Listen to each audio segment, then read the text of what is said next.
Like, because I know that like Mickey Mouse clears bugs by so much, which is a f***ing injustice, the likes of which we've never seen. Even when let me tell you something, son. Even when I was a kid, they would put some Mickey Mouse bullshit on the TV, and I was like, who the is choosing this humorless ass mouse when you've got one of the goats, son? Like, Bugs Bunny is like Milton Berle drawn, and no one gives a because of this mouse. So I want to say it's Bugs, but it ain't Bugs. Who is it?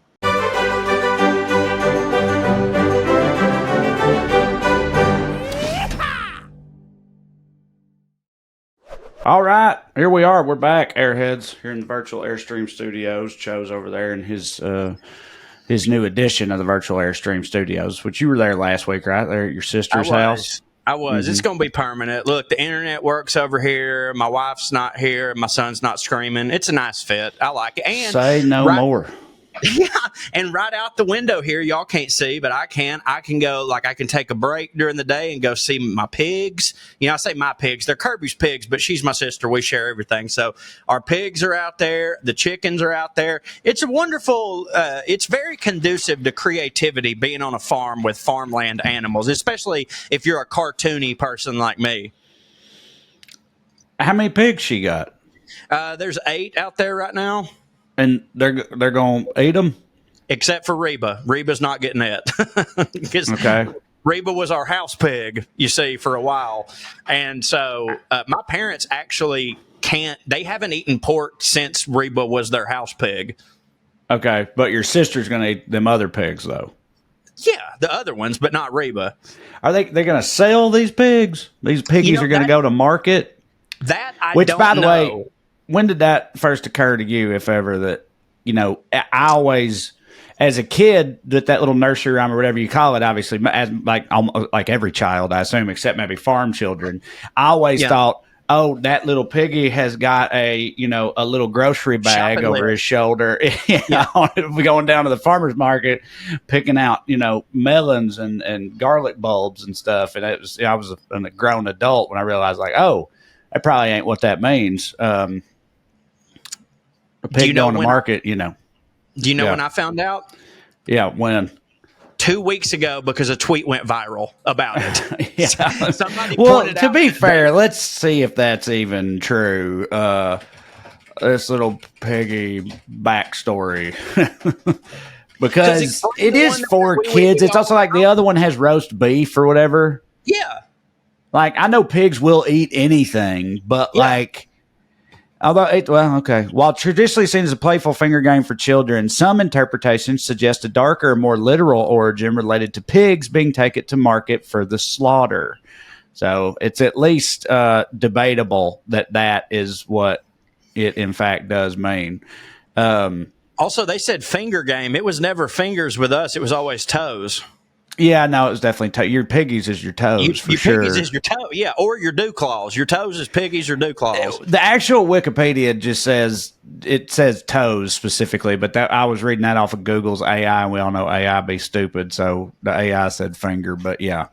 What's the whole thing? This little piggy went to market. This little piggy stayed home. Stayed home. This little piggy had roast beef. This little piggy had none. This little piggy cried wee, wee, wee all the way home. Okay, so the little piggy that cried wee, wee, wee all the way home, sure, you can interpret that as he's crying because he saw his brethren slaughtered in front of him, and he wasn't yet big enough to be slaughtered, But I don't understand one piggy having roast beef and not the other piggy if they were to fatten them up, Right. Yeah, no, me neither. Or even just giving a cow to a pig. If you're a farmer, seems you wouldn't do that. Not roast beef. You might give a cow's butthole to a pig, but even that probably not. They try to use every bit of it, I feel like, which is of course what you should do.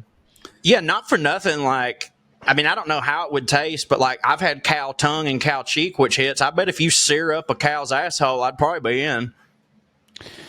This Redditor, I think this is just their interpretation of it, but they said, this little piggy went to market, parentheses, slaughtered. Okay, we've covered that.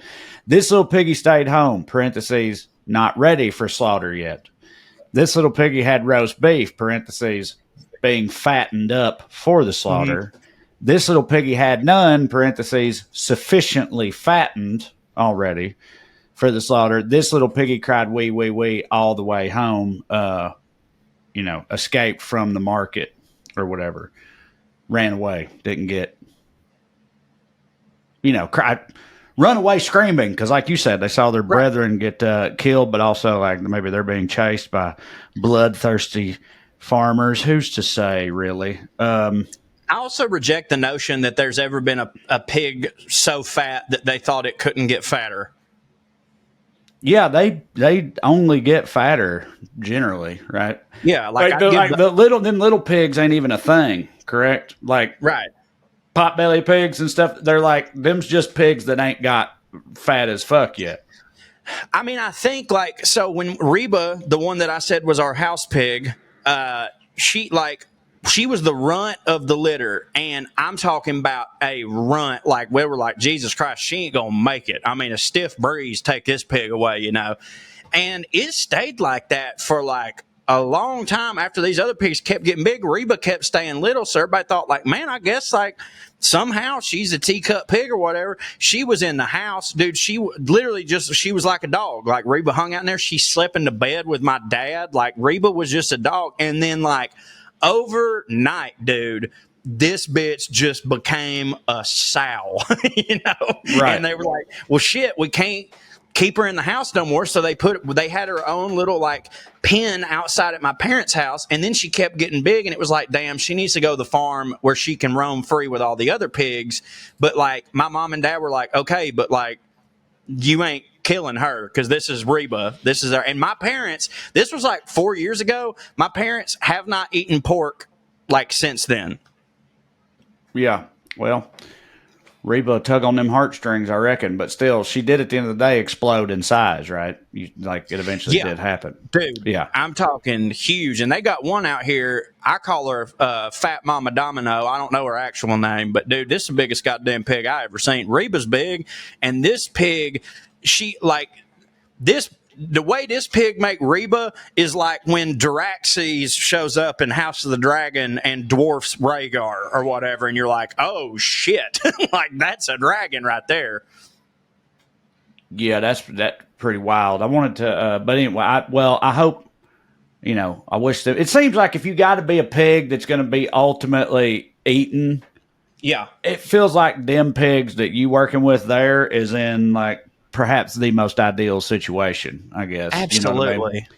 It's much better than any kind of factory farm type deal or whatever. Also, how long do they wait before they, slit their throat and turn them into bacon or whatever? Man, like, that's a great question. Not only that, but I would like to know, like, how long would they live if you didn't do that? You know what I mean? Mm-hmm. Like, how long do a pig be living? Because, I kind of think that if you could start me fresh, like, hey, Corey, sorry, but in your next life, you got to be a pig, right?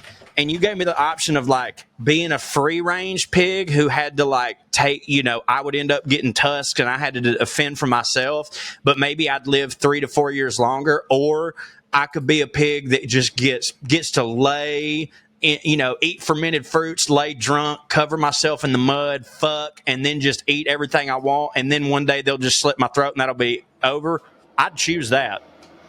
Right. Well, another thing about pigs, another thing, wild fact that you learn later, there's no such thing as potbelly pigs and whatever else. But also, I'm pretty sure this is true, and I just Googled it to check, and it seems like it. But like, and I know we've talked about this before. I don't think on here though. But like, you're like, how long do they live if you don't do that? If you don't do farm shit to them, how long do they live? Well, I think I'm not saying they're literally all the exact same species, but like just them pigs that you got right there. Yeah. If you turn them loose. Yeah, they would not literally metamorphose into wild boars or whatever, but they would, if they bred, they would get feral and they would breed and have little baby pigs and stuff. And those pigs would be like within a generation or two, they just are wild boars. So like regular ass pigs just like kind of turn into them wild boars that just wreck shit everywhere all the time. Which is pretty wild. It's wild. And also, isn't the opposite true, where if you domesticate a tusk having pig, them tusks will fall off? I mean, I don't know. Maybe, probably. I don't know why it wouldn't be true. What I had always heard is that the only difference between the wild pig and the domesticated pig is what has been done to it in terms of like, I didn't know it was like one evolutionary cycle. I was always led to believe that if you take a farm pig and let it go, if it survives, it eventually will just sprout tusks. That's what I thought would happen. I mean, honestly, I also thought that was true for a while, but apparently, again, after having Googled it here, it seems like that's not literally, they don't, one pig won't literally turn into the other type of pig, but you release some regular pigs into an area with no wild pigs in it. Before long, it's going to be lousy with wild pigs, just from that action. So it's kind of true, but also not true. But well, if what I believed about that isn't true, then I have to imagine that it's not true that they tusk will fall off, because that's even more wild, honestly. Well, a lot of animals that have tusks and horns and stuff, they do fall off anyway. It's like part of a cycle. Like deer's antlers and shit just fall off. So for all I know, fucking wild boars' tusks just fall off anyway. But there's it's not legitimately fancy, but it's like people, it's definitely it's moneyed people bullshit that's happening right now. At least as I perceive it. That we haven't brought up a single time on this show, I don't think, and it feels like we should. It's very culturally relevant. I just wanted to know where you're at on Labubus. Buddy, I'm so glad that you're bringing this up. And not because I have so much to say about Labubus, but quite the opposite. I saw people tweeting the word Labubu, and I chalked it up to like a skibbity toilet type thing that I just didn't know. And I was like, I don't care, whatever. But then like 2 days ago, and perhaps this is the genesis of why you're asking this, I saw a girl who went viral. No, wait, hold on. Yeah. Okay. Well, I was going to actually play that. That's all I know about it. Okay. So, all right, here's my understanding. I just found out about Labubus in the last week myself, but they're just, at first, when I first learned it, I was like, God, how fucking stupid can a thing possibly be? It's nothing. But then it's like, it's just Beanie Babies. It's just Cabbage Patch Kids, Furby. Generationally, these things come around every now and then. And now, to be fair, I would argue that all of those are stupid. Every time that ever happens, that it's a stupid thing to have happen. And especially now that there's so much precedent, you should be able to more easily recognize when something is there. Right, that it's just a fad that won't last. Yeah, right. But this is just the latest dozen. It's these little like monster plushy things, and that's all they are. But apparently, based off what I found, is that this is coming from Reddit, but I saw someone else report the same thing, that the start of their explosion in popularity was when K-pop idol Lisa Q of Blackpink. I hated every part of that. Yeah, which I have heard of Blackpink, because I know that they're a huge K-pop band, but she's one of the biggest. I guess I don't know if she's the front. She's one of them from Blackpink. She's massively famous. Right. She posted a photo of herself with a Labubu on social media, which started the whole thing. And then next thing you know, of course, there's Kardashians with Labubus and all these other trend-setting dumbasses that like, and people, and then, but actually we're saying, oh, it's like Beanie Babies. We have talked on this show about how like in the fucking Middle Ages, like at one point it became popular to walk with a fake limp. Because they like Kim Kardashian of the day, some duchess or whatever, had a bum leg, like legitimately, and so she walked with a limp, but everybody was like, she's so cool, and so they all walked with a fake limp. So like this shit is like as old as mankind itself, I guess. But anyway, that's what started it. They became massively popular, and there's obviously they're like very expensive because they're hard to get, I guess. I mean, they're not that hard to get if you're willing to pay the money for them, but they're crazy expensive because they're relatively scarce. So there's a whole fake. There's a whole bootleg market of them called Lafufus, right? Last night, I wanted to get into this at some point, but I didn't know exactly when, but another kind of similar type thing. Last night we went to a Dodgers game, and it was Hello Kitty night at Dodger Stadium, right? They hung around though. We'll put that off and circle back to it because that's another. It's related. It's a similar. It's like it's just cute. It's just like if something is just cute enough to enough people, then it's like that's all it takes to make billions of fucking dollars. And I say that's all it takes. Obviously, it's easier said than done. But I'm just saying it's so crazy because Hello Kitty. If you look at Hello Kitty, incredibly simple like design. It's like 6 lines or something, but like massive. One of the biggest media franchises of all time. Their gun used to bang. And so, but we were at Hello Kitty night last night. Katie, they had like limited edition collectibles, souvenir cups, and little like wallets, like baseball wallets that were also Hello Kitty's head and all this shit. Katie was trying to like get those, and she was standing in line to get one of the souvenir cups, and this lady was in front of her with a little girl who they got there too late and they didn't get one of the Hello Kitty Dodger purses, and this little girl was upset. Katie had 2, and so she was like, well, she can have mine, right? And the mom was like, oh, no, are you serious? You don't have to do that, whatever. And Katie's like, no, it's fine. I don't need to. It's okay. And she was like, oh, my God, you made her night. You're so sweet. You're so incredible. She was like, here, she's like, I'll pay you for it. And Katie's like, no, I don't want any money. It's fine. And she goes, well, at least let me give you one of my Labubus. Right. And she pulled her purse up. This is the mom, not the little girl. And she like pulls her purse up and she's got multiple Labubus dangling from it.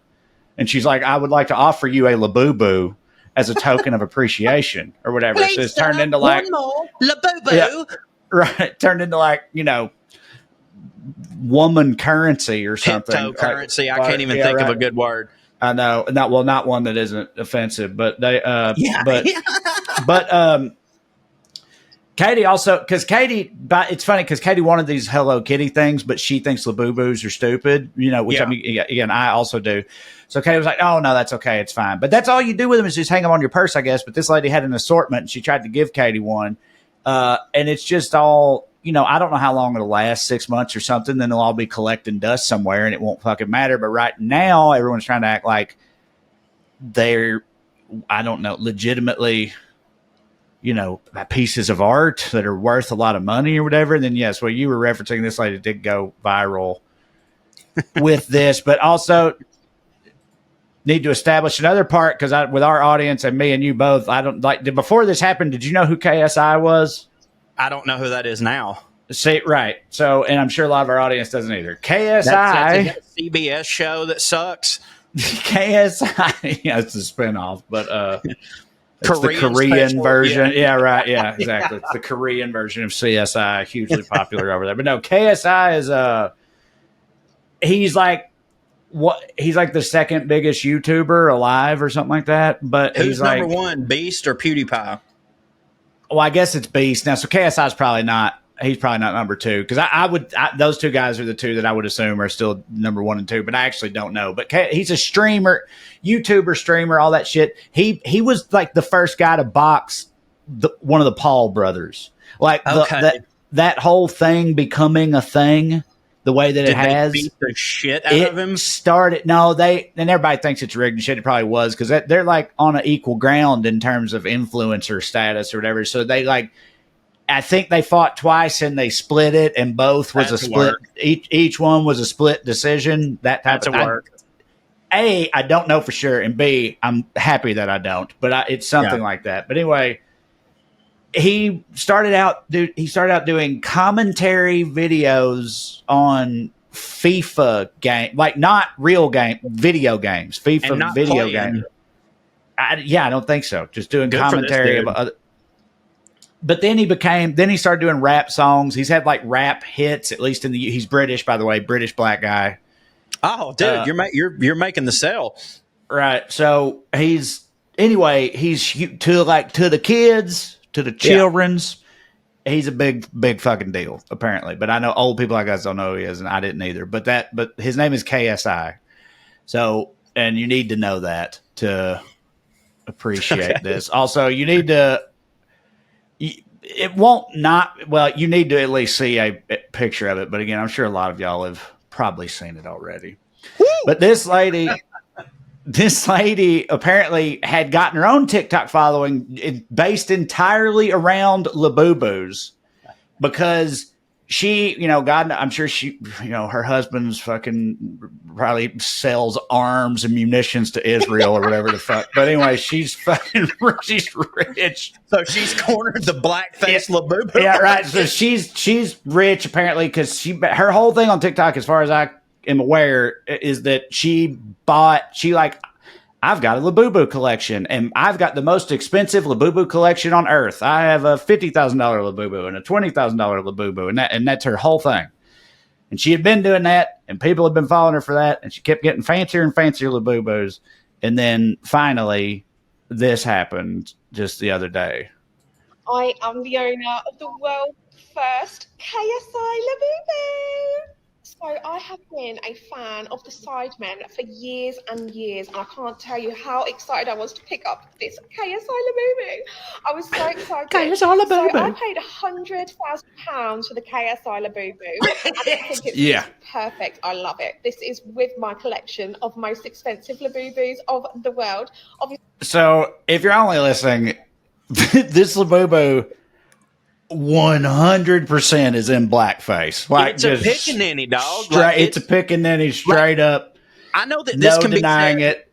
I know that this can be said about almost everything that's ever been in blackface, but like, dog, it ain't a person, black nor white, ever look like that. Like, no, that couldn't look less like the actual person KSI or anything. Right. It's just, it's like you said, it's a little like pickaninny doll. It looks like Marvin the Martian, if anybody. Yeah.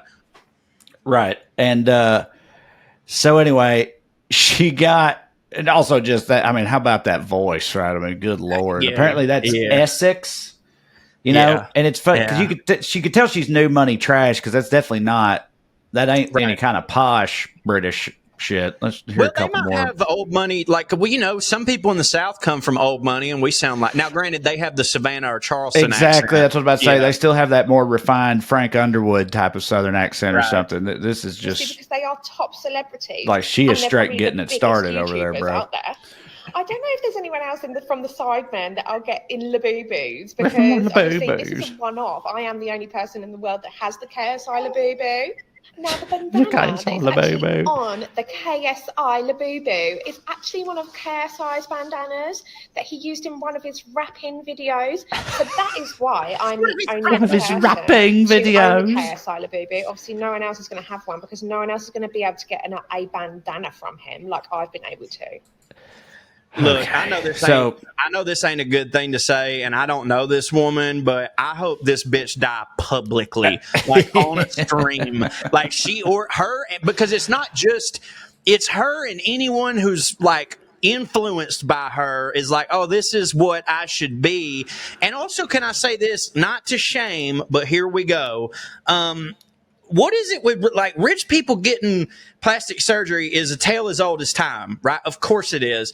But I feel like there's a recent trend where like people used to be getting plastic surgery, but I don't think that meant everyone looked the exact same. Now it's like everybody goes to the same surgeon and you take a person who it's like, you don't look like a better version of yourself. You look like a different thing entirely. That's crazy. Right. Like just, dude, my mom has gotten like, she's got a friend who he does like Botox and eye lifts and stuff. And she goes and gets like little teeny tiny things every now and then. And how do I say this? I'm not saying like you can't tell because then to be like, well, if you can't tell, what's the point? You would never look at my mom and be like, oh shit, she just went under the knife. She'll just get some fill lines put in or whatever. She looks better. She looks younger, but she looks like my mama. You know what I mean? She looked like my mama. There's ladies walking around who like I'll see them and I'm like, oh my God, who is this new flavor of the month from the Republican Party shouting all this nonsense? And they'll tell me, oh, that's so and so, and I'm like, what? I've seen that person before. That ain't her. And these motherfuckers are the one talking about how it's clones. God damn, like what are y'all doing? Right. Yeah. I mean, like Kristi Noem is a great example. Like if you look at old pictures of Kristi Noem, it literally does. It looks like a completely different person. Yeah. I reckon they call that yassification is the word for that. Okay. Right on. And it's wild. It's nuts. I mean, they're all turning themselves into the same. It's like some kind of weird Stepford wife type thing or whatever, where it's like they're just all various shades of the same archetype, but they're doing it because Well, no, I don't know. I was gonna say it's not. They're not doing that to beat you. They want to look that they think that's what hits, so they want to. They do it because they feel like they don't hit hard enough. I guess. Like I don't know how this is gonna sound, but like Amber could gain 700 pounds, and I wouldn't even think about leaving her. I love her. I don't love her for anything other than who she is as a person. But if she did that, I would have more of a problem if she did that. You know what I mean? I really would. I swear to God, I would. I'd be like, dude, I can't be with someone who looks like they just got Beetlejuice, dog. Yeah, no, I'm with you. But I'm confused by this lady because she says she paid over 100,000 pounds for it. But also I reckon that part of the reason the backlash is so strong on her is that she made it that. Right. I don't know. So it's like, how do you buy it for $100,000 and then you make it? Like, I don't. Yeah, now I'm double confused because like the whole reason I thought she was being canceled because I never watched the video. Like I just was scrolling, I saw this word Labubu again, and then I just saw a picture of the dot, and I was like, oh my God, my granny got that salt shaker. You know what I mean? And so like I was like, okay, well she made this and is trying to sell it, but like. So very much weirder thing if she bought it, but like you said, what did she do? She made some she bought like a regular thing and then went in house and did some stuff. I think so, and it would make more sense if she was trying to sell it for $100,000. But I mean that ain't what she said. She said in the videos that she spent $100,000 on it, but yet she said she sourced that bandana from KSI himself. Sourced it. Shut the fuck up. And, sourced. Well, I don't know if she used the word source, but she said that she got her hands on that bandana from actual KSI, and so I don't really even understand what's happening here. But also another part of the whole Labubu thing is that they're sold blind. They're sold in blind, like loot boxes or whatever. Like when you auction off or when you just get like a deck of trading cards when you were a kid, and you don't know what's in there, and you're like, ooh, I hope it's a Grant Hill rookie card in this one or whatever. Hey, nice pull, dog. But it's like that, so they don't know. You can't buy a specific Labubu unless you buy it secondhand. So, and it just like with Beanie Babies and shit, they had that Princess Diana one and stuff. I guess some of them are meant to be worth more than others. So it's like it's got an element of gambling to it too, which also definitely fucking helps. But also, it's all smoke and mirrors, and will come crumbling down before very long, I'm sure. Yeah, the Labubu bubble will bust, but But like, see, I'm sure that some people, now that you've brought up like the Grant Hill rookie card or trading cards or whatever, would probably make the case like, oh, that's the same thing. And like, I don't think it is. And the reason I don't think it is because like, okay, number one, trading cards are still kind of a thing. Like they actually have stood the test of time. Like you got Mickey Mantle rookie card right now, that shit is worth money, right? But I know a lot of people who like they're not in it for like I've got trading cards. I was never in it for the money. Like that, it still hits for me to. I know this is stupid, but like when I just look at my Richmond Braves Chipper Jones card, it hits for me to see. I don't think anyone in 10 years is going to like to just look at a Labubu. You know what I mean? Like it has like the Chipper Jones thing has cultural value because that's a real person and that's part of a team that I loved, and the Braves are still going on and it's a part of history. Labubu ain't that. This is dumb as fuck. And at least with Pokemon, you can play a game with them shits. Right. Well, yeah, since you brought them up, that sort of brings me back to Hello Kitty because it's like I just was thinking we went to Hello Kitty night last night and there was like, dude, my wife was one of them. It's a baseball game. There's all these women there and that's fine. That's allowed. It's 2025. We're allowed to be at a baseball game. But don't have to hit, but it is allowed. So many of them were just not, we're like just going around from like different place to get these various like collectible things with Hello Kitty shit on them. Do you know what I mean? Like not there for baseball reasons. They were there for Hello Kitty. Great. But that's great for the Dodgers. I know. Well, no, it's not just great for the Dodgers. It's great for their husbands who they're leaving the fuck alone so that they can sit in their seat. Well, the reason it don't hit is because the lines were never not a mile long at any given fucking concession place where you get a beer or whatever. But anyway, but it's just wild because I was like, what even? Obviously, I know what Hello Kitty is, but it's like I was like, there ain't a there's not a series of highly successful movies that I'm aware of. Like, I'm sure there's been cartoons, but right. I know. It's very surprising. It's just a brand. Like, it's just an aesthetic thing. Yeah. It's not backed up by comic books, video games, movies, cartoons, any of that shit. And it is. Would you like to guess where it falls on the list of highest grossing intellectual properties of all time? Holy shit. Okay. Well, like Star Wars, Pokemon, Star Wars, and Harry Potter are the top 3, or Minecraft, maybe. Minecraft. Benton guessed Minecraft. Benton guessed Minecraft too. Minecraft is like number 30 on the list, all right, which I was surprised by. That is surprising. You are right about number 1 being Pokemon. Pokemon is number 1 by more than double the closest next one to it. Pokemon Lego? Is Lego in the top 3? No, I think Lego might be a different thing, because Lego, like Mickey Mouse. Mickey Mouse is number 2. Yeah. Pokemon is 1.3. Pokemon is $113.7 billion to date. Mickey Mouse is $61.2 billion to date. Woo! Mickey Mouse and Friends, so that includes Goof. It's more than double. Woo! Consider this. It's more than double. Consider this. Mickey Mouse has a 70-year head start on Pokemon. Mickey Mouse from 1928. Pokemon's from 1996. And an insanely larger amount of movies. Like, I know Pokemon has done movies, but like, well, because Mickey Mouse, like, are they counting the entirety of Disney because it's the mouse? No. Okay.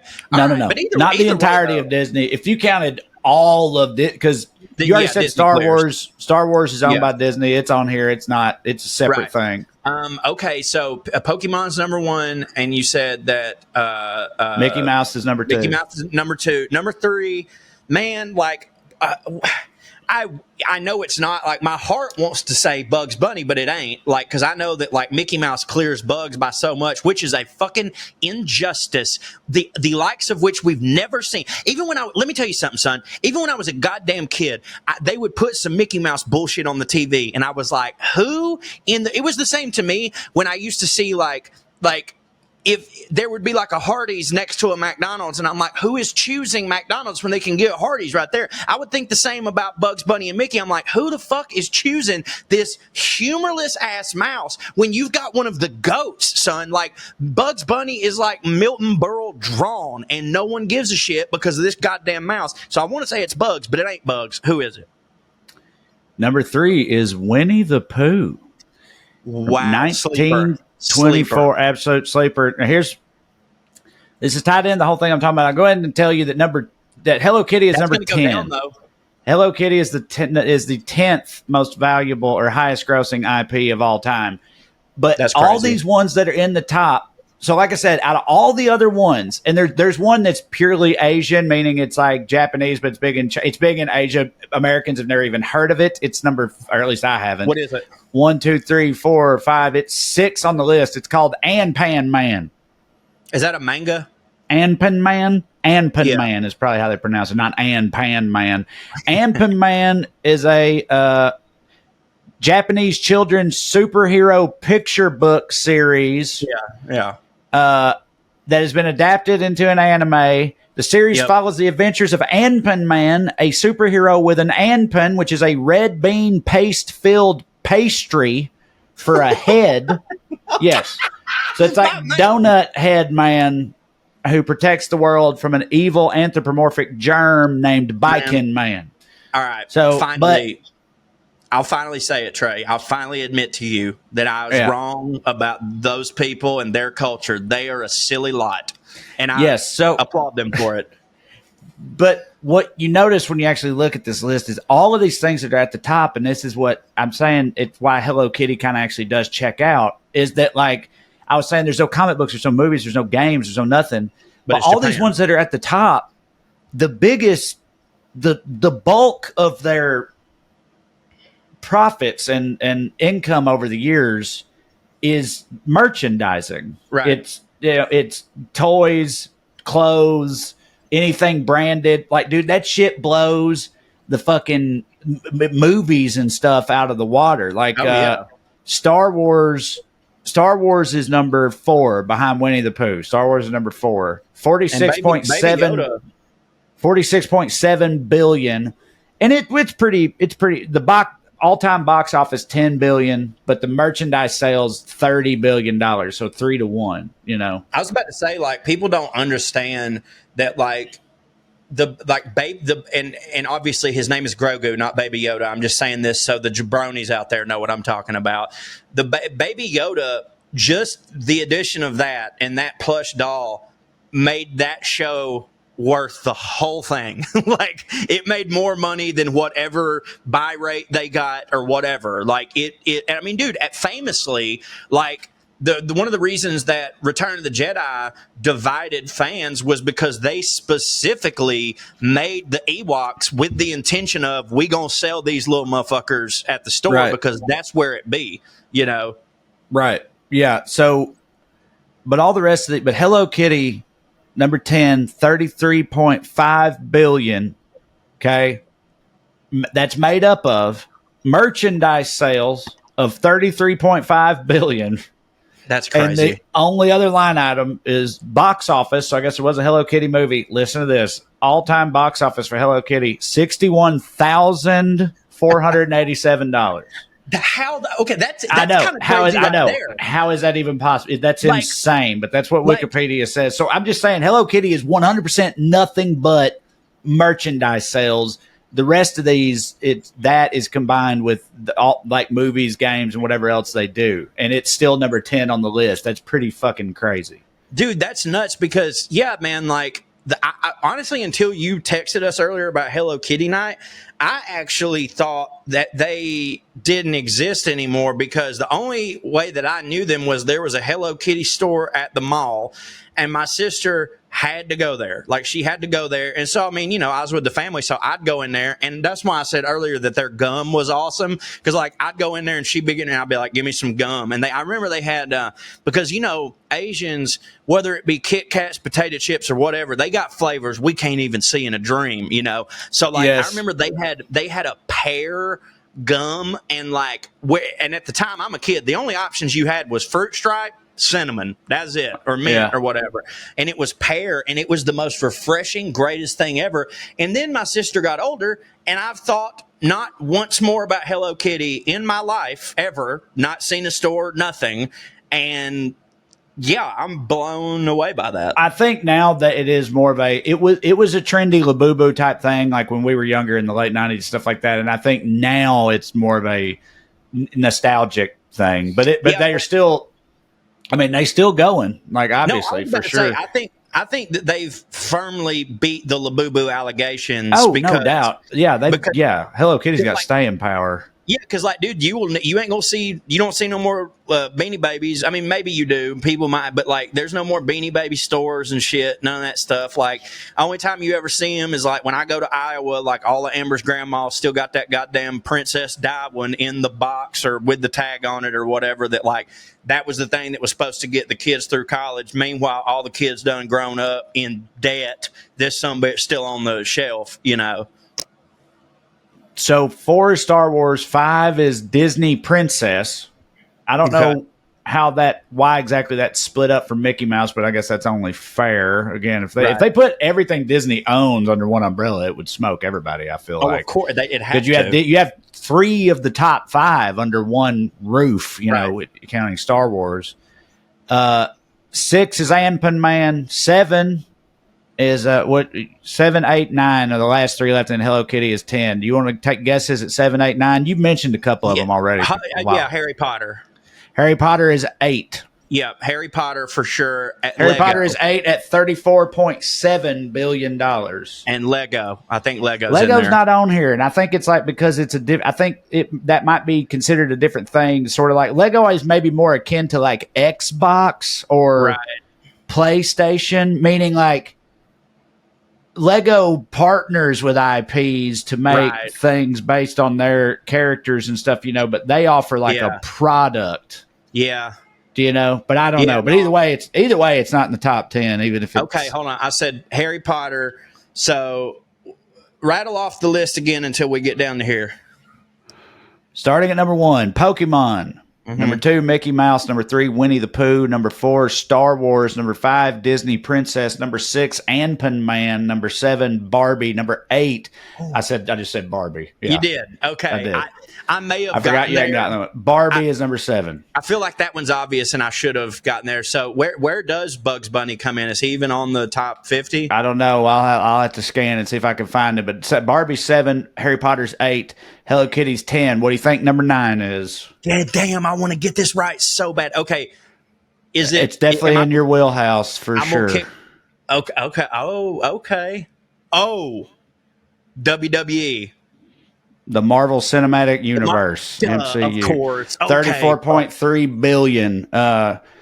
Batman is number 12. Spider-Man on his own is 13. Okay, because that's what I was going to throw out, was just like Spider-Man, but like MCU sort of felt like doing 15, the Disney thing. 16, but yeah, that makes sense. Number 17 is Candy Crush, fucking the first mobile app appearance on the list. $20 billion all time from Candy Crush. How much of that do you think came from Drew Whitney Morgan?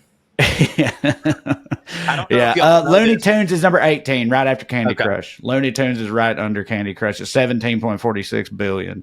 Just so y'all know and have context, and so I can properly shit on him, there was a period of time where Drew was addicted to a game called Toontown on his phone.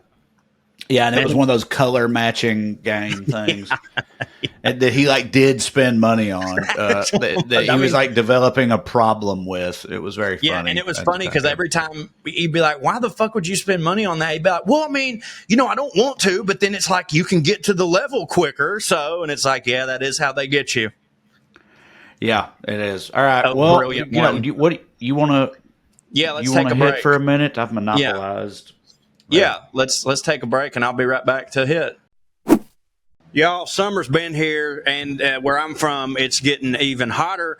I don't really need it to be hot outside to sweat, but when it is hot outside, my God, I sweat even more. And with the sweat come to stank, and I don't like to stink because I already have so many strikes against me that if I could just smell good, that would be awesome. And that's why I'm a huge fan of our friends over at Mando, because they got deodorant that not only controls my sweat, but it also blocks the odor all day, every day. It is powerful on the pits, but it is gentle on the skin. It is not the stuff that you get at the drugstore. It is high performance. I mean, this is like NASA level stuff. Whether I'm out in the park, walking, doing one of my rants that I be doing to pay the bills, whether I'm at home grilling, or whether I'm just chasing my toddler around the house, one thing that I don't have to worry about is that I'm going to be stinking. Right? At least on the parts that I have put Mando on, which, by the way, thanks to Mando, is literally everywhere, right? This was created by a doctor who saw that normal BO was being misdiagnosed and mistreated, and he made this stuff that is clinically proven to block odor all day and control odor for up to 72 hours. Now, as I've always said, I would never test that, even though I know it to be true. I'm a guy who, I reapply whenever I go do a different thing, but that's just me. And if you're someone who don't like to put on the solid stick, that's cool. They got spray deodorant too, which I think is pretty cool. Spray deodorant sort of takes me back to my bro-y days, being in the gym, playing football with my friends and spraying that stuff on. It's great. It's got a lot of awesome scents. Trae, tell them about your favorite scents and more from our friends at Mando. I think my favorite scent is probably the bourbon leather. I got a bourbon leather body wash from them that hits real hard for me. But the other scents are great too. They got Clover Woods, Mount Fuji, Pro Sport, all of which are fire. What I like about Mando's, Joe touched on, is they have whatever kind of anti-stank you prefer, they've got you covered. Because I like to switch it up sometimes even. I'll go between spray and solid stick, or like they got these wipes, which are really cool, like deodorant wipes. So if you don't have time to take a whole shower, you can just wipe the stank off. Top-notch stuff. All their products are paraben-free, baking soda-free. Fuck parabens. We've always said it. Fuck it.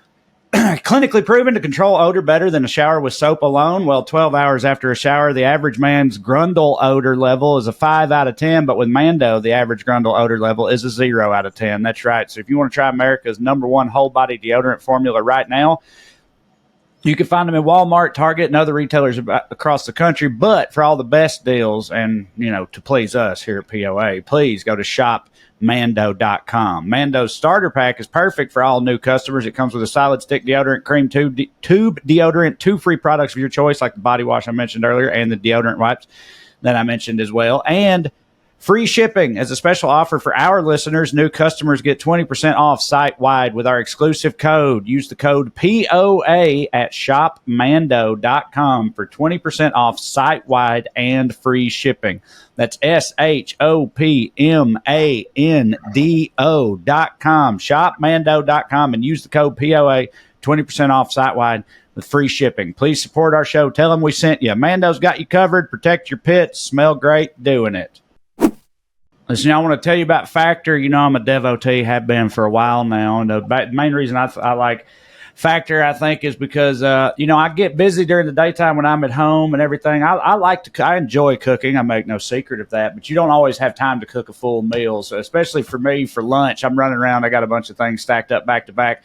You got to eat something and you don't want to eat trash. You want to eat something good, but that also is quick. And that's a tough combination to come by, but not after I found Factor, though, because Factor helps you eat smarter with tasty chef-prepared meals that are dietitian approved and delivered directly to your door. So the convenience is through the roof, and it couldn't be simpler and quicker, easy. And now with more than 65 weekly meals made for how I live and what I like to eat, I've got even more ways to fit in a real meal wherever the day might take me. They got more variety, more meals. You can choose from a wider selection of weekly meal options, including premium seafood choices like salmon and shrimp at no extra cost.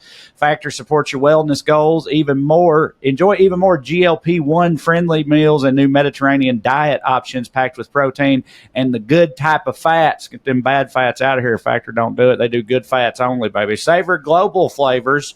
For the first time, they've got Asian-inspired meals with bold flavors influenced by China, Thailand, and more. For more choices to better nutrition, that's why 97% of customers say that Factor helped them live a healthier life. So you can feel the difference no matter what your routine. Cho, they hit for you, right? Man, I love them. And it's not just for all the things that you said. For me, I didn't realize, I already love Factor, but then as soon as I had Bane, which is my child, in case y'all don't know what my child's name is Bane, when I got him, Factor not only became a thing that hits for me, it became a thing that I genuinely do not know how I lived without before. I guess I did. I was just eating crap that didn't hit. But now, with Bane, he can be running around, and sometimes it's not just that I don't have the time. It's like he's getting to where he can just be touching the stove and stuff, so I don't always like to have an open flame going at all times when he's in his most terrorizing mood. So I just throw some Factor in, blip, blop, blip, which I think is their official phrase, blip, blop, blip, and it's done. And not only is it done, but it is good. And I'm someone like Trae who, yes, I like to cook, and I used to think all this stuff was sacrilege, but not only is this stuff good for something that's heat and eat, it's just good, period. I just like it. If you just put it on a plate, I would not have believed the process in which it took to get it on the plate. That's just me. I'm a big fan, and if you're somebody out there who also don't have a lot of time or would just like to relax a couple days a week, I could not stress how much you need to get this. Eat smart at factormeals.com/POA50 off and use code POA50 off to get 50% off plus free shipping on your first box. That's code POA50 off at factormeals.com for 50% off plus free shipping. Get delicious, ready-to-eat meals delivered with Factor. Fellers, enter the room dick first. That's right. Why not? How about you're in the room? Backwards? Backwards like a dummy? No, dick first. God damn it. Talk about Blue Chew. Blue Chew's not just a tablet. It's a cheat code for your crotch. Stronger, harder, longer lasting. Like someone gave your wiener a pep talk and a gym membership. That's what we're talking about. Blue Chew is the OG brand, and everybody out there knows it. The original brand offering chewable tablets for better sex. I'm telling you, people always want, does it really work? No, shoot, buddy. It's wild. It's a wild thing. It'll make you look down and go, God damn, whose dick is this? You're looking at like, where you been this whole time? You just now showed up? Makes my dick like the American forces in World War II. Starting to think you'd never never show up, but now that you're here, I know we can't lose. That's how I feel about my dick when I'm on Blue Chew. I don't know how well that analogy works, but Cho is also a big fan. He's got more for you. I'm a huge fan, man. A lot of people always ask me, they're like, dude, does Blue Chew work? And I'm like, it makes my dick harder than deciding what your blue jeans say about your politics. You know what I'm saying? Y'all seen the internet? That's what's going on over there. No, it's wonderful. And I've been using them for like 8 years now. Shows up in a discreet package, which is the best because I don't think anything, what me and my dick got going on is nobody's business but mine, my wife's, and of course, everybody listening to this across the world right now as I'm saying this. But like, it ain't up to my pharmacist. I don't want her to see it. I don't want no questions around town talking about, oh, Corey's weenie don't work. First off, yeah, it does. It's just that sometimes when it's got to work overtime, it likes to have a little wiener coffee. You know what I'm saying? And that's all Blue Chew is coffee for your wiener. Gives it that little extra pep, that little oomph, help you blow your wife's back out on her special day so that the next day she's smiling, you're smiling, happy wife, happy life. You know what I'm saying. Here's the deal. This ain't just about performance. It's about legacy. And I mean third legacy. Give her group chat something to talk about. Lay down the pipe and do it right. And we got a special deal for our listeners. As always, get your first month of Blue Chew free. Just use promo code POA at checkout and pay $5 for shipping. That's it. Join Blue Chew's mission to upgrade humanity one thrust at a time. Head to BlueChew.com for details and safety info. And a big thanks to Blue Chew for sponsoring this podcast. And also, Trae, get you a new dick. Be dumb to keep the old one. Here we are. Time for CHO to hit. Let's say it. Here we are, a little Professor CHO for you today, and this is also about money and an insane amount of it passing hands, and also, I guess, kind of like in Labubu, money passing hands for nothing of value, and that is, Trae, are you familiar with one Charles Ponzi? Yes, I am. I think that we tried to make sense of this on a very early episode of this show. Because is this not the thing where it's like he sold well, whatever, you just do it. I think this has come up before because we were like, what even was that? Or no, it was the first pyramid scheme. But this is the first pyramid scheme. Yeah, we tried to figure it out, but I have as much as anybody can. And I say that because I listen to people who have done it. There's some kind of like stamps or passes or coupons or something. Yeah, right. Yeah. Okay. That's it. So I would like to say I've been wanting to talk about Ponzi for a while. The thing that sparked my interest, and I would like to say, if you want to hear a dramatized version of this dude's life, I cannot recommend enough the podcast. I think it's called Bad Money or Big Money. Sebastian Maniscalco, hilarious comedian, one of my faves. He plays Charles Ponzi in this podcast about his life, and I listened to that, which was very fascinating. And as things like that always do, whether or not a lot of it was true, like it did make me sympathize with Ponzi a little bit, which that's what any art is going to try to do. You're not going to try to play somebody one dimensional or whatever. But I really did sort of start to like understand this guy a little bit and what it was that he was initially trying to do. Actually, we'll get to that in a minute. We'll talk about Ponzi just a little bit. He was born in 1882 in Lugo, Italy. He was born Carlo Pietro Giovanni Guglielmello Tebedalla Ponzi. It's a good change. It's a good. Let's go with Chuck. How do you like Chuck? When he got off the boat in America. So he was raised in an Italian family that was once a pretty wealthy family in Italy. I don't know if it was like they were the aristocracy of Italy or whatever, but like well-to-do, had a lot of stuff. By the time of his birth, though, they had lost most of their wealth, and Charles sort of grew up in the shadow of watching his parents and grandparents and everybody like have to change lifestyles and, really assimilate to a life that they'd never had, which obviously I think probably had an effect on him. And because one of the things that at least Sebastian played him as in the podcast was like everything he did was so that he could get his mama a house, and I can appreciate that. I know you can't, but I can appreciate that. Because there's a lot of things that I will do if I know that I can have that money to take care of my family or whatever. Maybe not cheat thousands of hardworking people out of their goddamn money, but like some things I would do.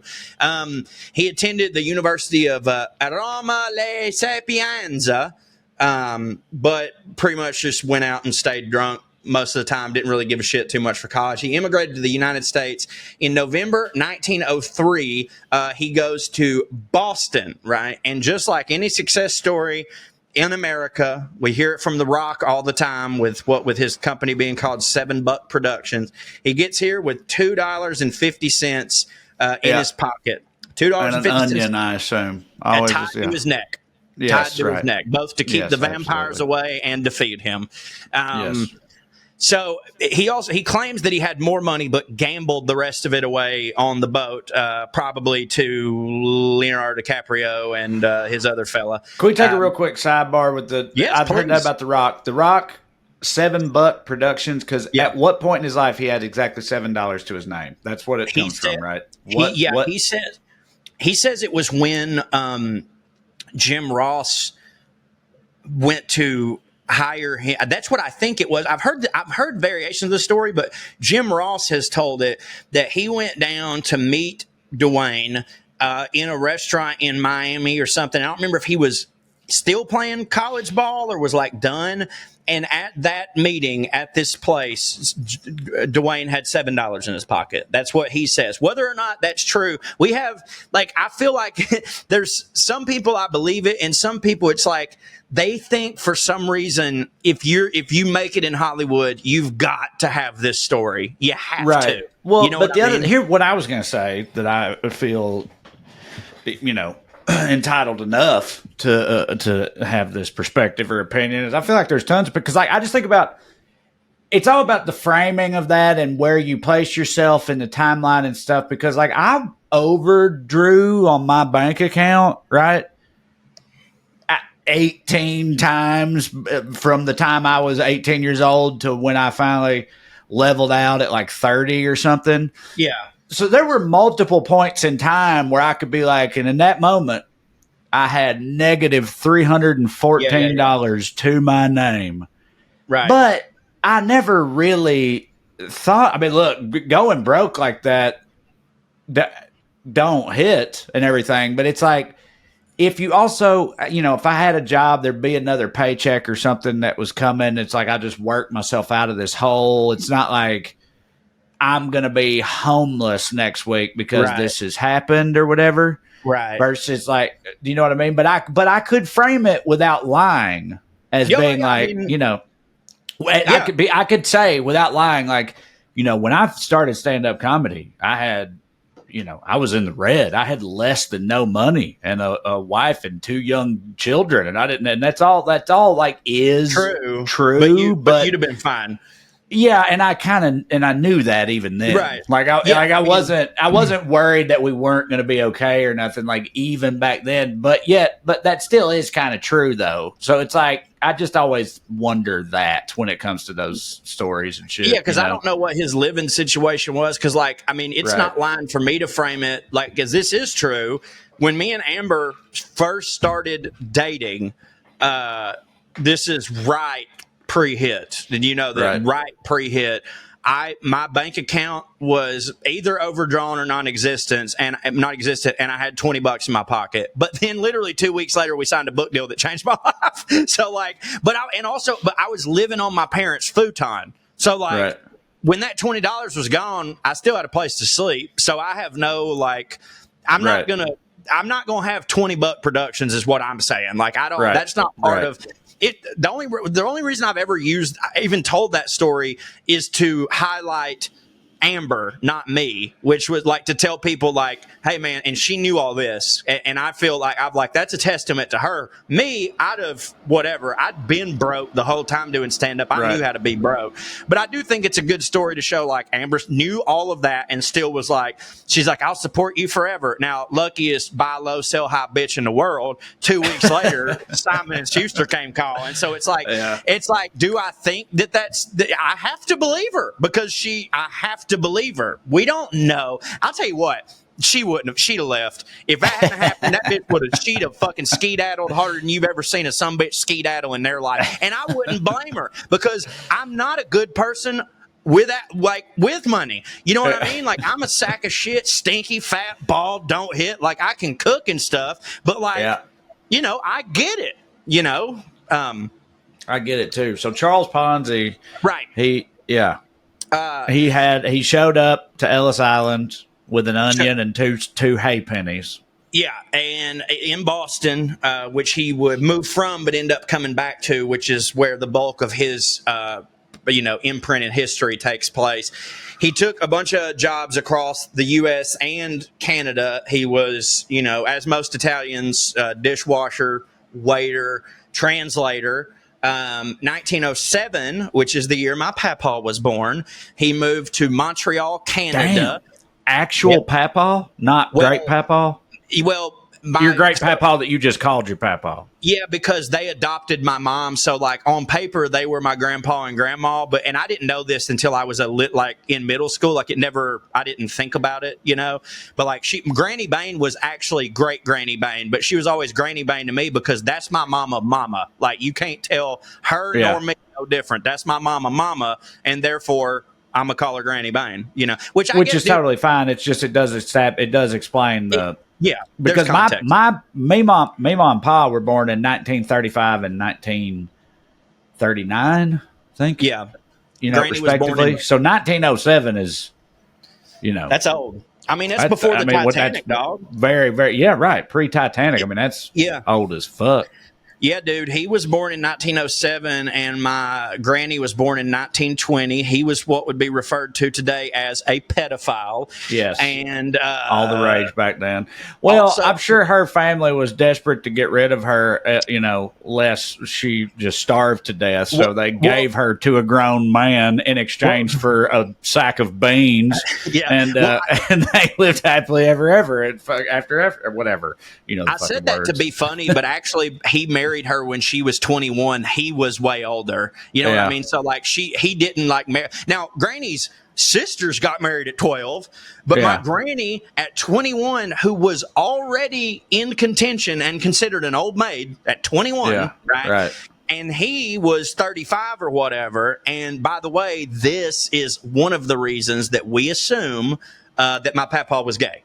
Like, we just know that he was, because he was movie star handsome, like handsome, dog. He had Southern Baptists talking about this a good looking fucking man. Like, they'd never said any man was good looking. They were like, that's a good fucking looking man. Even when he died in his casket, they're like, he's better looking in that casket than I am right now. And he was 87. Looked great, perfect hair. Gay, like he was gay, you know. Gay. Otherwise, he'd have had him. And my granny was not a looker. I love my granny, but like, no, like, no. Like, I can objectively say that my mom is an attractive woman. Yeah, not my mom was beautiful, and everybody knows how I feel about her. I love her more than she's the best person. Also, dumb as fuck, boy. I mean, keep going in. Stupid. No, but, I know. I mean, me mom too. Well, that was just bro. I tell you what, though, she was the sweetest person ever. Had the Lord on her side and could cook. Right. So, like, what else you need in the Depression era in the foothills of goddamn Georgia? She was a 10 as far as I'm concerned.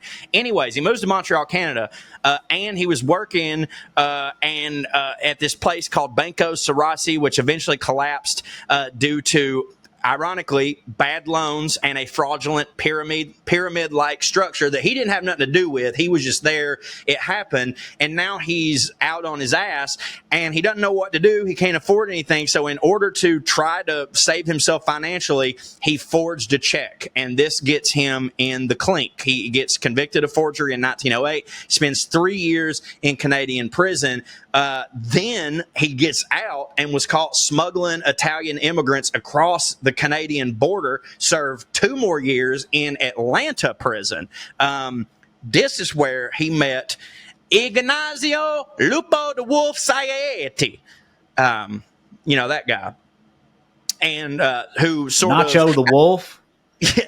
Lupo. Yeah. Did you say Ignacio?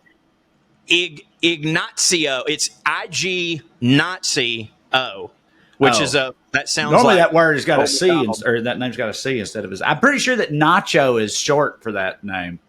Oh yeah, I think so. Oh yeah, because the dude that made the nachos. So. You heard the story of the dude how he made the nachos?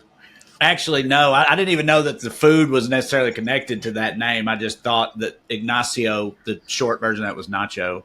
And well, maybe not. But you said the wolf? Lupo the wolf.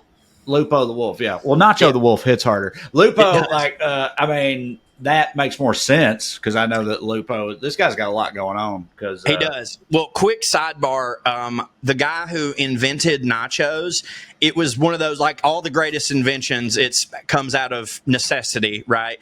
He was at he was cooking at the Mexican restaurant. It probably was his Mexican restaurant. And a bunch of clams came in just squawking, wouldn't hush. They're hungry or whatever. And so really quickly, in order to like please them, he just got some tortillas, fried them up, cut them, topped them with cheese, and just like, there, eat that. And they were like, this is the best shit I've ever. And I guarantee you they were. Because like I've had a nacho that I was like, damn, I wish this was better. But I ate the whole fucking thing, you know. Right. What a food, 100%. man. Oh, my God. So anyways, he meets the mobster in there, and I think this is sort of a situation like in, because he's in there for forging checks, and he'd been at a company that had like done a low-level pyramid scheme, but I sort of think this is like Johnny Depp's character in Blow, where he's like, I went in with a bachelor's of weed and came out with a doctorate of cocaine. Like, I think that's a situation for Charles.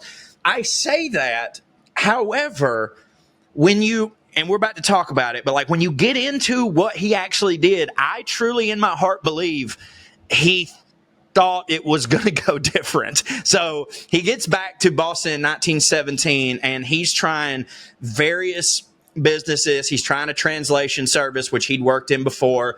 Then in 1919, this is when the big idea pops off in his head because he learned about international reply coupons, which was a form of postage stamps which allowed international postage to be bought. You basically, wherever you like, so if stamps are 50 cents in Georgia, right, but they are 75 cents in Tennessee, back then they were all equal, so you could go buy a bunch in Georgia and then go sell them in Tennessee and pocket the money.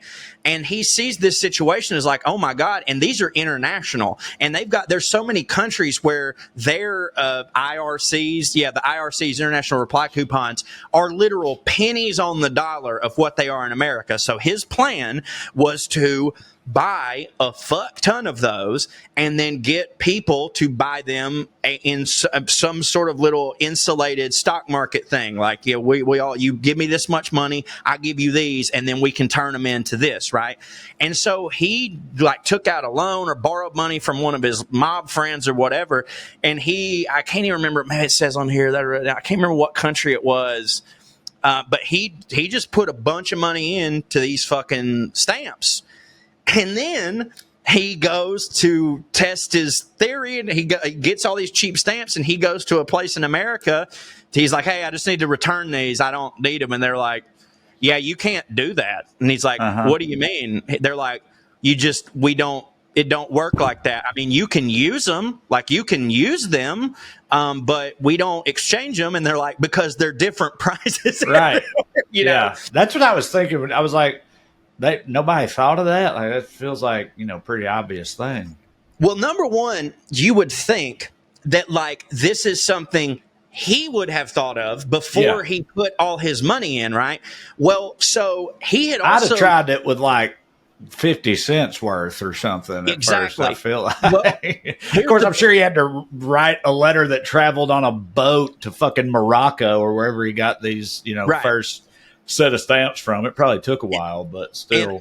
I should have mentioned this. I said that he borrowed some money from some mob people, and that's true for his investment. But like, here's the way that he gets in trouble. He had told some people about his idea, and they gave him money. And he's like, cool, I'll take their money and I'll invest it. And he was promising everybody, like, I'm the only guy in the world, like, from Wall Street to whatever, that I can guarantee you I will double your investment in 3 months. And everybody's like, well, shit, whatever. So they give him all this money. And in his brain, he's like, I will be able to do that. I'm just going to do this and I'll be able to do it. And then he finds out, oh, fuck, I can't do this, right? Well, like, he'd spent a lot of that money, because that's what you do. And he's like, shit, I got to give. So these people come hollering, right? And at this point, he's like, his back's against the wall. And he's like, okay, all right. So he starts telling everybody, he's like, yeah, okay, true that I could give you the money, right? But what if you left it in or gave me a little bit more, and then I can give you a little bit more, right? And this works for several people. And how the Ponzi scheme works is for all the people that were like, I hear you, that's great, but I just want my money. He gave them their money back, which was somebody else's money. So as long as every time someone asked for their money back, whatever the amount of that money was, as long as he could convince somebody else to either keep their money in or give him more money, then he could what now is called a Ponzi scheme, but like it's also just robbing Peter to pay Paul. Yeah. It's robbing Peter to pay Paul. And like the thing about it is like, yeah, if the whole system keeps working like that, like it can work for a while unless something happens and everybody all of a sudden needs their monone. I mean, it would work forever if you just like secretly killed 5 people a year, you know what I mean, and took their shit out. But he's done this and he's like, okay, I'm going to do this and then I'll be out. But he sort of realizes like, I'm never going to be out. Like I have to keep doing this. And now, this business. And is he like skimming just a little bit out of it at a time here and there to? Yeah. Because otherwise, how do you even make? I get that, like, oh, I'm in charge of this account that has however many hundreds of thousands or whatever of dollars in it, but I can't do nothing with it because of the nature of what this is that I've set up here. So the way that they played it on the podcast and from ways that things that I've read is like at first he wasn't going insane because he, again, from his records that he's written about in his journal, in his diary that was later published as like a memoir, right? He really didn't mean for this to happen. And so he's not trying to cheat people. He really is trying to make it work. But he has to, in order for it, you have to keep going.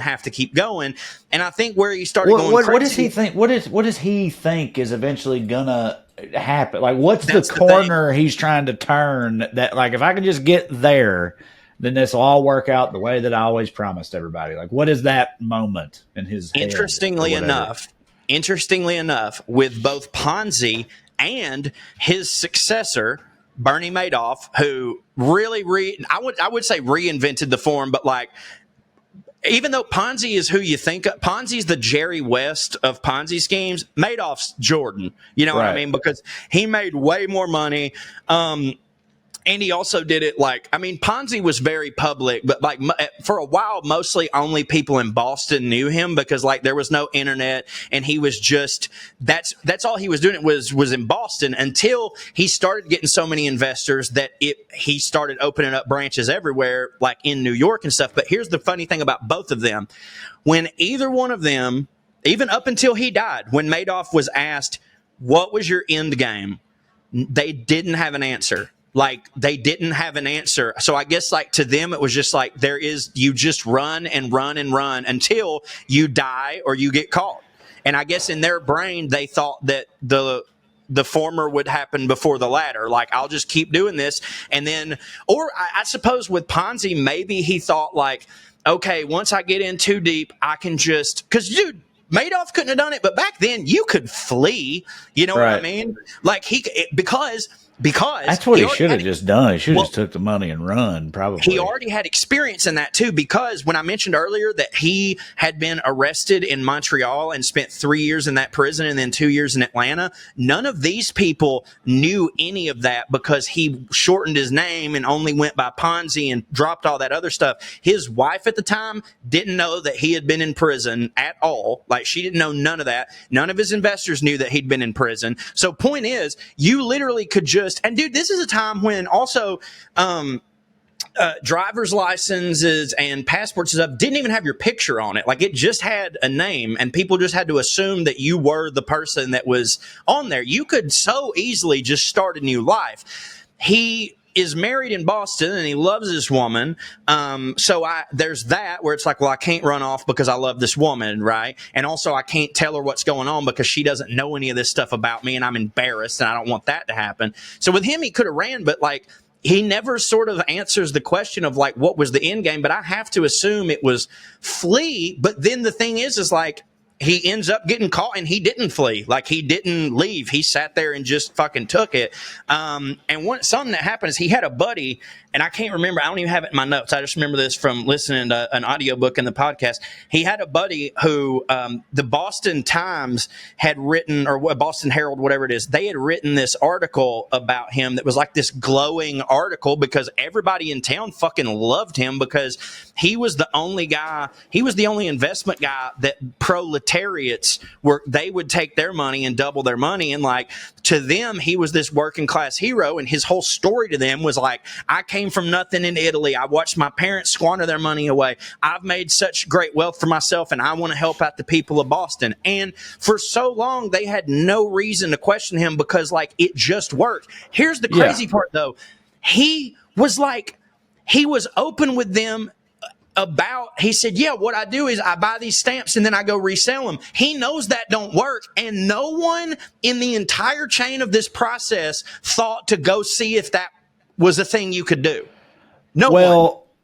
Well, I mean, from their perspective, those early ones or whatever, it was working. Like he was paying them. So it's like, they don't want to, even if part of them was like, that don't really make no sense to me. It's like, as long as the check clears, who gives a fuck, you know? But I don't mean the investors, though. I'm talking about the people at the Boston Globe. And he had feds questioning his methods because he was making so much goddamn money and there was a lot of stuff missing from his books. So I get why me as someone, I don't want to question a good thing. You know, don't look a gift horse in the mouth. Like, we all know that. But I don't understand why it took them so long to figure out what he was doing when all they had to do was go down to fucking stamp place and go, hey, can you do this? And they'd go, no. And then they'd go, got him. That's it. Right. Like he's done. Right. But nobody did that. You'd also think that even like competitors and stuff would want to be like, well, fuck, if it's that easy, I'm going to start doing that. And then they try it and they're like, what do you mean you can't? It's literally not possible. And then they would like go to the cops or the rest of the money people or whatever the fuck. And I mean, yeah, it's weird, but I don't know, you know, it was a dumber time.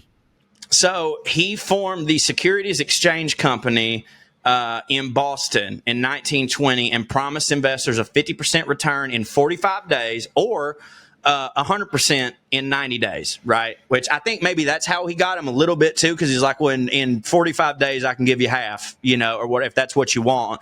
By mid-1920, this son of a bitch was making $250,000 a day. That is $3.8 million today, a day. In this is before he even expanded his branch. This was just in Boston. This was just with Boston people, dude. So he reinvested not too awful much, except for getting these other most of his money is going to pay these early investors from the new ones, robbing Peter to pay Paul. In 7 months, he had collected the equivalent of $250 million today that he's just got sitting there. And Boston Post, like I said, they run this thing and everybody's talking great about him. Well, that starts getting people talking because I don't know if it got like picked up by the AP or whatever, but people are like, we got to investigate this shit. The Boston Post begins their own investigation. Then you got auditors and journalists out the ass, and they're coming and they're asking him, they're like, you got to show us your books. And he's like, no, I don't have to do that. And they're like, well, yeah, you do. And he delays, and he's got this partner who I wish I could remember his name, but I can't. His partner is the one that ends up turning on him because he was working with him, thought he was his public relations guy and his something. He used to be a lawyer or whatever, but he's like, you know, I've been with this guy for a while, and I've been in and out of this building. I ain't seen coupon one. I ain't seen one of them. And he just thought that was odd, and turns out It was. So they find out he never once profited from any of these IRCs. He was arrested by the federal authorities, charged with mail fraud. Thousands of people completely wiped out. Like, just completely wiped out. Pled guilty to one federal charge. Was sentenced to 5.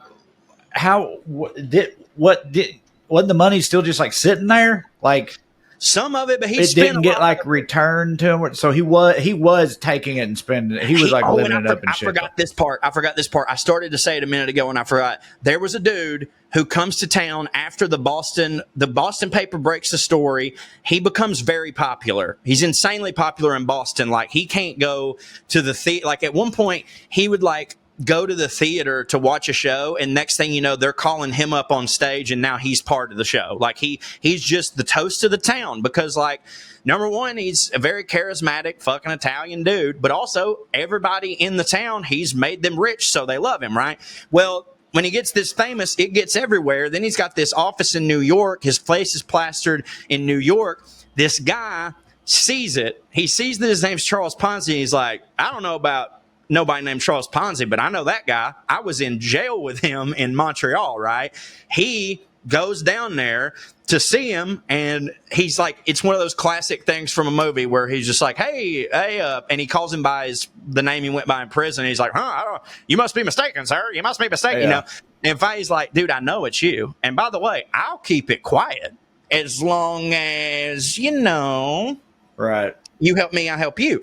Now, this is the only one guy that I know about that, like, he was squeezing Chuck basically for hush money. There was probably several other people that was happening to. So I'd say a lot of this investor money is going to any time a inkling of his secret got out, he would pay somebody off. Like, shut up, I'll give you $100,000. Just, you didn't see this, whatever. So, like I said, he goes to jail, pleads guilty to federal charge. He was sentenced to 5 years in prison. He served 3.5 years. He got released on parole. Then the state of Massachusetts charged him with 22 additional counts of larceny. He attempted to flee to Florida. He did make it to Florida, but he immediately got caught trying to do a land scam, like this real estate fraud or whatever, which was, he was trying to sell real estate in Florida, but he had a fake company and all of it was just swampland that he had just written on a map that wasn't his to sell at all. Like, he was just like, y'all want this? And they were like, sure. Arrested again, goes to jail for another 9 years, serves part of that sentence, then gets out, and turns out he had never truly become a full citizen of the United States. So back to Italy with him. I mean, he tried several ways to, like, stay in the country, but they're like, no, every fucking time we let you out, you try to sell people the alligator's house. Like, you can't do that, Well, that's why I'm skeptical of the whole, like, I think he had good intentions or whatever. I think he thought everything was going to be okay.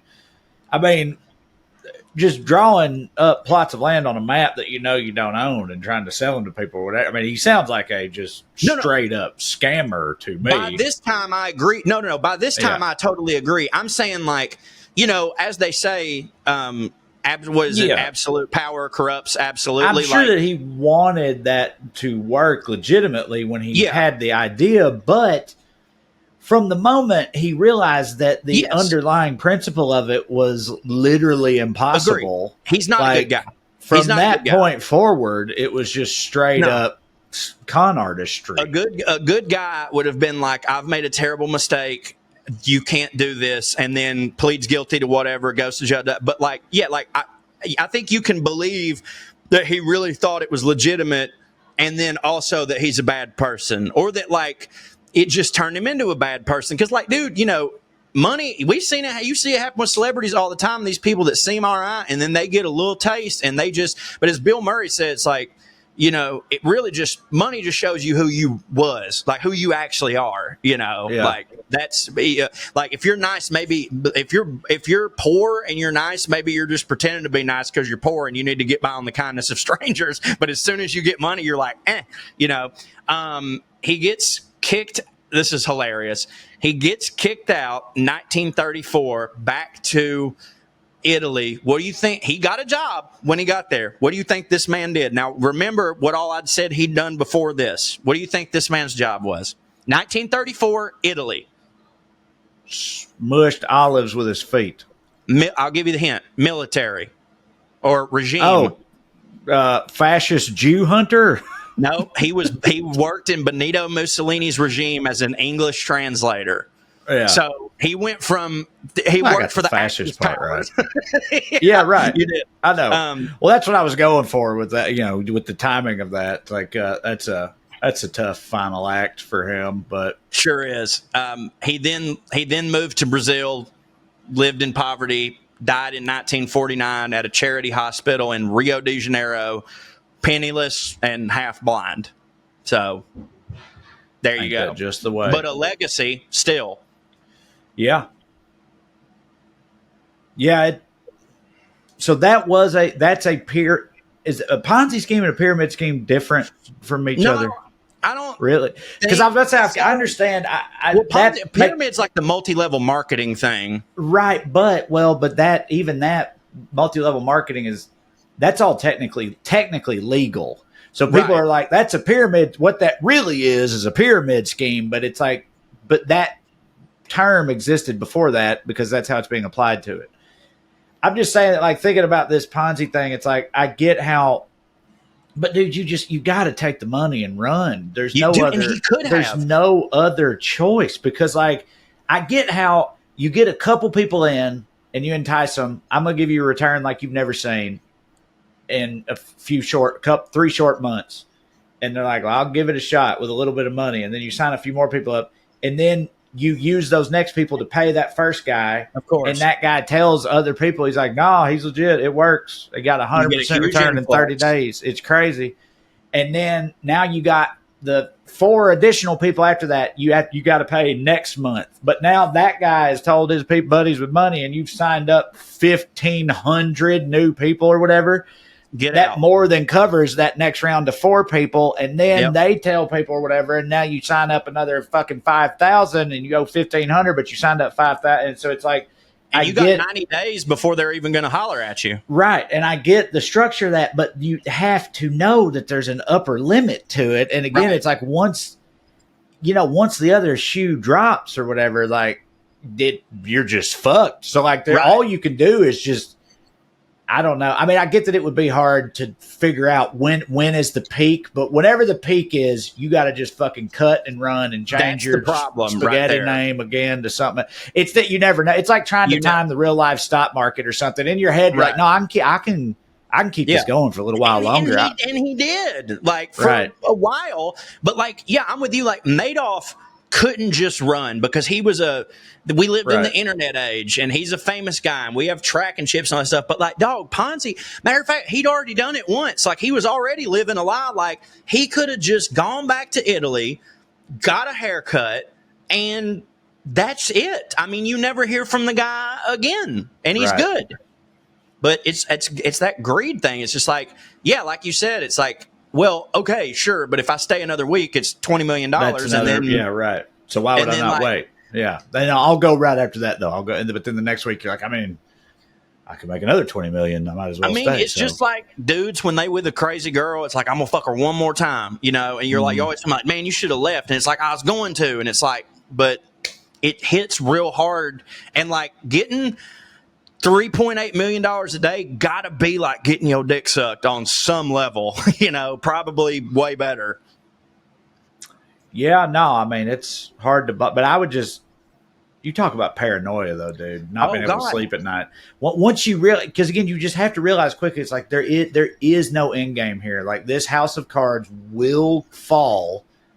I'd just be a nervous wreck. God damn. But no, dude, I think about that with not only dudes like Ponzi, but like semi-adjacent, like when I watch mob shows and stuff, like all these dudes are in the mob and like, yeah, they're living a great lifestyle. They're making a lot of money. And I'm like, but I could never enjoy a second of it, because every time I went to the mailbox, I would assume with every part of me that I was going to get my head blown off every time. That it was going to explode. Yeah, because absolutely. Like, it's because every single time someone from your own family turns on you. So like, you're never and you know that, going in that's the thing. And so you're never like, you're not even safe at the dinner table. So like, to me, man, I'd love to have $20 million, but like in either of these scenarios, I genuinely would rather be almost broke than have that much money.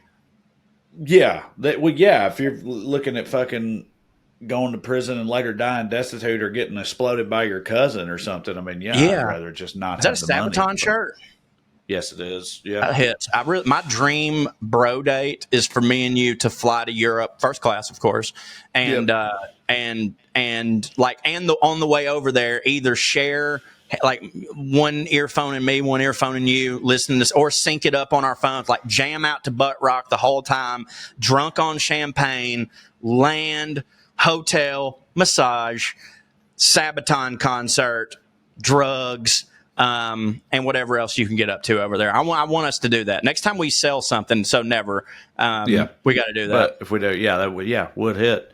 All right, you said you ain't got no airmail this week. No, sorry guys, because none of y'all hit for us. That's why he checked every one of your emails and was like, "This is a bunch of dumb bullshit," and I'm not going to dignify with a response. I'm just kidding. That's not what he said. Truthfully, I always check them right before we start, and we started early today, and it threw me off, and I just didn't look. So I'll double up next week. We'll do a couple extra emails. Keep sending them in, puttingonairs@gmail.com. Love when y'all send messages. We get them from all over the country, all over the world. They are tremendous.